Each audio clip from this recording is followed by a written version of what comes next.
Hi Insiders, I'm Kevin. I'm a product manager working on copyright.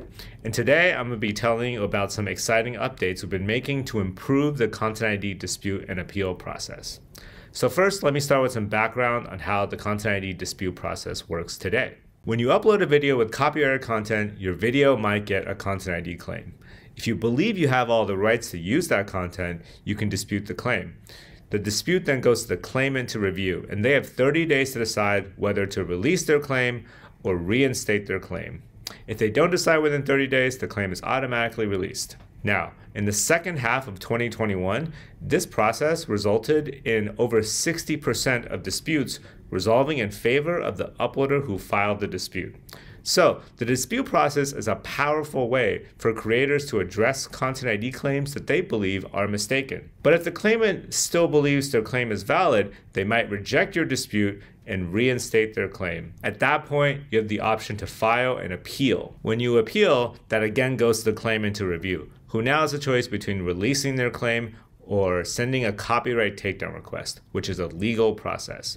If they send a takedown request, YouTube would then review it to make sure it's valid, which means it contains all the information required by the law. If the takedown request is valid, then the video comes down and your channel would get a copyright strike. The appeal is an important step. It ensures a thorough review by the claimant, because unless they decide to release their claim, they have to send a takedown request and enter the formal legal process. Up until now, claimants have had 30 days to make their decision on an appeal. Otherwise, the claim gets automatically released at the end of the 30 days, just like with a dispute. As you can see, this process can take quite a long time to play out if you have to go through both the dispute step and the appeal step. So, even though most decisions are made well before the full 30 days, we've heard feedback from creators that these long wait times can be frustrating. So, let's talk about the two changes we're introducing to improve this process.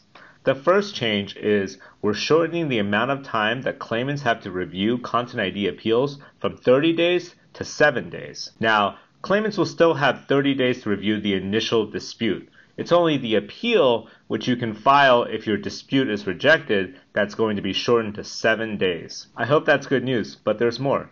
The second change is, for claims that are blocking your video from being seen, you'll now have the option to skip the initial dispute step and go straight to the appeal stage, which, as we just covered, will now take 7 days at most.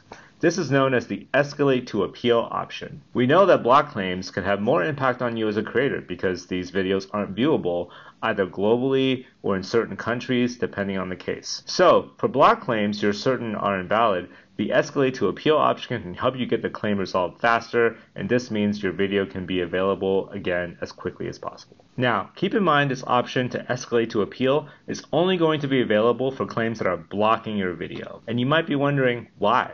Why not make this option available for all content? There are a couple reasons. One, with other types of claims, like claims where the claimant is monetizing your video still stays viewable on YouTube even with the claim. The second reason is, if both you and the claimant are trying to monetize your video and you dispute within 5 days, the ad revenue continues to be held during the dispute process.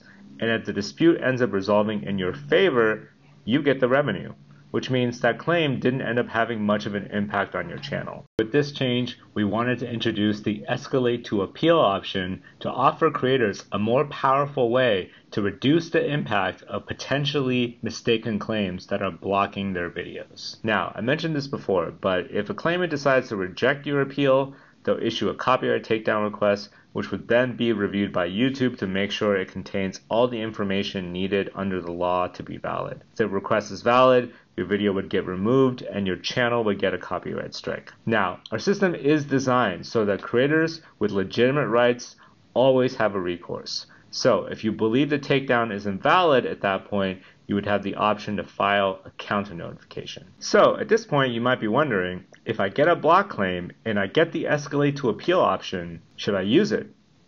Well, it's up to you. We're now starting to make this option available if you're looking for a quicker resolution to a block claim and you understand you might get a copyright strike if the claimant issues a valid takedown request. And keeping in mind, escalate to appeal is just an option. You can always choose to use the regular dispute process instead if you're okay potentially waiting the 30 days. You also don't have to dispute or appeal a Content ID claim at all.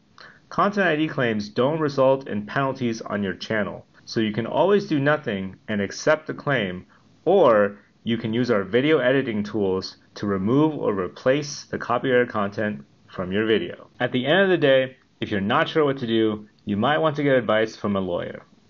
And lastly, your channel has to be eligible for Content ID appeals in order to file one. You can check whether your channel is eligible in your channel features page, and if it's not, you might need to complete a one-time verification before you can file an appeal. So, I just did a lot of talking. Thanks for sticking with me so far. I just have a couple more reminders before we wrap this up. First, if you get a copyright claim that you're confident is invalid, the dispute process is a powerful way to let the claimant know there may have been a mistake.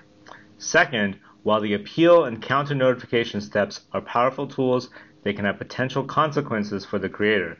So it's a good idea to read the Help Center, understand the process, and use them when appropriate. Alright, we're excited about these changes, and starting this week, we're rolling them out to a subset of creators, and we'll continue to expand over time as we see how the changes are working. And that's it for this update.